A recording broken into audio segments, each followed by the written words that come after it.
आज हम बताएंगे दर्पण तथा दर्पण के प्रकार के बारे में। सबसे पहले देखेंगे दर्पण क्या चीज होता है। दर्पण क्या चीज होता है, तो दर्पण किसे कहेंगे, तो वह चमकदार सतह जो प्रकाश का नियमित परावर्तन करता हो, जो प्रकाश का नियमित परावर्तन करता हो उसे कुछ कहेंगे, दर्पण कहेंगे। दर्पण दो प्रकार का होता है, सामान्यतः दर्पण कितने प्रकार के होते हैं, दो प्रकार के होते हैं। एक होता है समतल दर्पण, समतल दर्पण, और दूसरा होता है गोलीय दर्पण, गोलीय दर्पण। अब समतल दर्पण किसे कहेंगे, वह दर्पण जिसका परावर्तक सतह समतल हो, कुंजी कहेंगे, समतल दर्पण कहेंगे। वह दर्पण जिसका परावर्तक सतह समतल हो, समतल माने बराबर हो, सम माने क्या होता है बराबर, तल माने तल, जिसका तल समतल होगा ना उसे कुंजी कहेंगे, समतल दर्पण कहेंगे। जैसे देखा, एक ये मान लेते हैं ये गिलास है, इसकी एक साइड से क्या कर देंगे, कलाई कर देंगे, एक साइड से क्या किए, कलाई कर दिए ये, और दूसरा साइड क्या है, ये परावर्तक सतह है। ये देखा, जिधर कलाई कर देंगे उधर से इधर क्या करेगा, इधर तो कलाई हुआ है, और इधर से प्रकाश क्या करे, यहाँ से आएगा तब प्रकाश आर पार नहीं होगा। अगर इसको अगर कलाई नहीं किए रहते ना तो प्रकाश आता तो क्या होता, आर पार कर जाता, क्योंकि ये तो क्या कहे लेंस की तरह काम करने लगता है ये। और क्योंकि यहाँ पे इसको कलाई कर दी एक साइड से, तब कलाई कर दी तो प्रकाश यहाँ से आएगा और यहाँ से क्या करेगा, लौट के चला जाएगा, तब ये दर्पण कहलाएगा, तब ये क्या कहलाएगा, दर्पण। अगर इसको कलाई नहीं करते तो क्या कहलाता ये दर्पण। कलाई करने के लिए क्या कर सकते हैं हम, या तो पेन का प्रयोग कर सकते हैं, या इसको सिल्वर कलर से क्या करते हैं, इसको लेप लगाते हैं। तो ये देख ऊपरी वाला क्षेत्र क्या कहलाएगा, ये परावर्तक सतह या तल कहलाएगा, या परावर्तक क्षेत्र, यहाँ से लेके यहाँ तक क्या कहलाएगा, ये परावर्तक क्षेत्र है ये। और नीचे क्या है, ये कलाई किया हुआ है। तो समतल दर्पण समझ में आ गया। आप दूसरा दर्पण देखेंगे, गोलीय दर्पण। दूसरा क्या है, गोलीय दर्पण।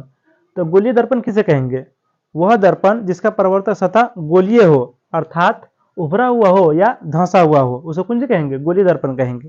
जैसे गोलीय दर्पण एक यह है, एक गोला है, और इसमें जब भी कलाई करेंगे तो कौन साइड से करेंगे, दाहिना तरफ से क्या करेंगे, कलाई करेंगे। बायां साइड में क्या रहना चाहिए, बायां साइड में उसका परावर्तक सतह रहना चाहिए। तो हम इसको कलाई करेंगे, देखो दायां साइड में इसको कलाई कर दिए,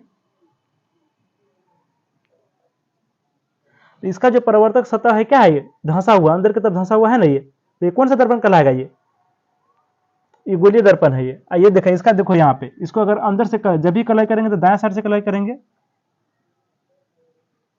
तो इसका परावर्तक सतह क्या है, उभरा हुआ है। तो गोलीय दर्पण तो उसी को कहेंगे जिसका परावर्तक सतह धंसा हुआ हो या उभरा हुआ हो, तो उसे कौन सा दर्पण कहेंगे, गोलीय दर्पण कहेंगे। अब गोलीय दर्पण जो होता है ना, दो प्रकार का होता है। गोलीय दर्पण कितने प्रकार का होता है, दो प्रकार का होता है। एक का नाम है अवतल दर्पण, एक का नाम क्या है, अवतल, अवतल दर्पण,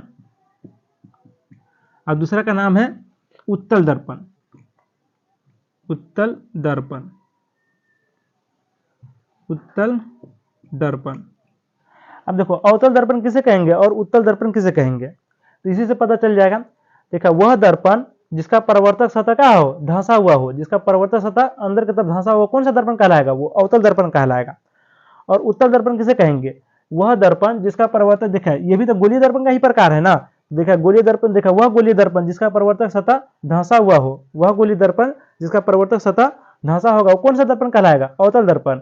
या वह गोलीय दर्पण जिसका परावर्तक सतह उभरा हुआ हो, जिसका परावर्तक सतह उभरा हुआ होगा, तो कौन सा दर्पण कहलाएगा, ये कहलाएगा उत्तल दर्पण। तो उत्तल दर्पण और अवतल दर्पण समझ में आ गया। अब इसका देखेंगे, देखिए देखा, गोलीय दर्पण जो होता है क्या होता है, गोला का ही भाग होता है, ये खोखले गोला का ही भाग होता है ना, जिसका जो बीच का जो केंद्र होता है ना, तो इसको क्या चीज नाम देते हैं, इसको बोलते हैं वक्रता केंद्र, इसको सी से लिखा जाता है। जो खोखले गोला का जो केंद्र होगा ना, उसको कुंजी कहेंगे, वक्रता केंद्र कहेंगे। क्या कहेंगे इसको कहेंगे वक्रता केंद्र, वक्रता केंद्र कहेंगे। देखो वक्रता केंद्र, और देखो ये देखो यहाँ ये प्रवर्तक सतह है और ये प्रवर्तक सतह है, और प्रवर्तक सतह के मध्य बिंदु को क्या कहते हैं, प्रवर्तक सतह या क्षेत्र के मध्य बिंदु को कहेंगे ध्रुव, इसको ध्रुव को पी से लिखा जाता है। और सी और पी को मिलाने वाली रेखा, ये क्या है, ये मुख्य अक्ष है। सी और पी को मिलाने वाली जो रेखा होता है ना, उसको कौन से कहते हैं, मुख्य अक्ष बोलते हैं, मुख्य अक्ष, मुख्य अक्ष बोलते हैं, या प्रधान अक्ष बोलते हैं इसको। इसका दूसरा नाम क्या है, प्रधान अक्ष बोलते हैं। तो वक्रता केंद्र और सी को मिलाने, यानी ध्रुव को मिलाने वाली रेखा या इससे होकर गुजरने वाली रेखा को कहेंगे मुख्य अक्ष कहेंगे या प्रधान अक्ष कहेंगे। अब इसको कहेंगे वक्रता त्रिज्या किसे कहेंगे, तो वक्रता केंद्र और ध्रुव तक की दूरी को कुछ नहीं कहेंगे, वक्रता त्रिज्या कहेंगे। इसको आर से लिखा जाता है। वक्रता त्रिज्या को क्या चीज से लिखा जाता है? आर से लिखा जाता है। इसको कहेंगे वक्रता त्रिज्या। तो दर्पण के, ये गोलीय दर्पण यानी अवतल दर्पण हो चाहे उत्तल दर्पण हो, इसका वक्रता केंद्र और ध्रुव तक की दूरी को कुछ नहीं कहेंगे, वक्रता त्रिज्या कहेंगे। और फोकस दूरी किसे कहेंगे? देखो फोकस दूरी क्या होता है? वक्रता त्रिज्या का आधा होता है। वक्रता त्रिज्या क्या होता है? आधा होता है। जब इसको बीच से जो करेंगे तो यहाँ पे क्या हो जाएगा? इसका फोकस यहाँ पे, इसको स्मॉल एफ से, देखो मुख्य फोकस जो होता है उसको कैपिटल एफ से लिखा जाता है और फोकस दूरी को स्मॉल एफ से लिखा जाता है। देखा मुख्य फोकस और ध्रुव तक की दूरी को कुछ नहीं कहेंगे, फोकस दूरी कहेंगे। फोकस दूरी को क्या चीज से लिखा जाता है? स्मॉल एफ से लिखा जाता है। और देखा एफ बराबर क्या होगा फॉर्मूला? एफ बराबर r/2 होगा, क्योंकि त्रिज्या का क्या होगा? आधा होगा। ये जो फोकस जो होगा त्रिज्या कौन से होगा? आधा होगा। तो ये फॉर्मूला होगा। तो अब समतल दर्पण का उपयोग देखेंगे। समतल दर्पण का उपयोग कहाँ कहाँ करते हैं? तो समतल दर्पण का उपयोग हम लोग क्या करते हैं? श्रृंगार दर्पण के रूप में करते हैं, यानी अपना चेहरा देखने के लिए करते हैं।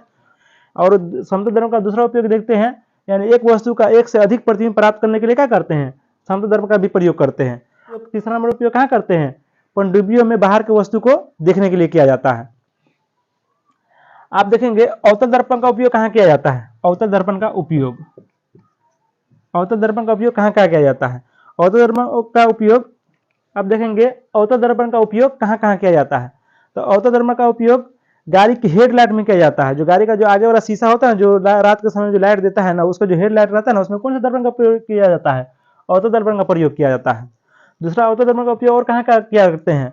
हम अवतल दर्पण का उपयोग और दाढ़ी बनाने में करते हैं, क्योंकि दाढ़ी बनाने में जब देखा क्या करता है, जब वस्तु को ध्रुव और मुख्य फोकस के बीच में रखते हैं ना, तो क्या करता है? इसका प्रतिबिंब बड़ा करके दिखाता है, जिसके कारण हमको छोटा भी दाढ़ी छोटा भी होता है ना, तो उसको बड़ा करके दिखाता है ताकि वो आसानी से सेविंग हो जाता है। इसका विधि का उपयोग हो गया। अब उत्तल दर्पण का उपयोग कहाँ किया जाता है? उत्तल दर्पण का उपयोग कहाँ करते हैं? तो उत्तल दर्पण का उपयोग देखो सबसे पहले करते हैं उत्तल दर्पण का उपयोग गाड़ी के साइड मिरर के रूप में। अगर गाड़ी के पीछे की वस्तु और कुछ को देखना होगा तो हम कौन सा दर्पण उसमें लगा रहता है? उत्तल दर्पण लगा रहता है। ताकि देखिए उत्तल दर्पण का प्रयोग ही क्यों करते हैं उसमें? क्योंकि उत्तल दर्पण का परावर्तक क्षेत्र क्या होता है? अधिक होता है, और उत्तल दर्पण द्वारा बना प्रतिबिंब क्या होता है? छोटा होता है। इसीलिए ये एक बार में क्या करते हैं? बहुत सारे वस्तु को एक बार देख ले। उत्तल दर्पण का दूसरा प्रयोग है कि सड़क किनारे लगे लाइट के बड़े क्षेत्र में फैलाने के लिए किया जाता है। सड़क किनारे लगे लाइट को बड़े क्षेत्र में फैलाने के लिए कौन सा दर्पण का प्रयोग करते हैं? उत्तल दर्पण का प्रयोग किया जाता है।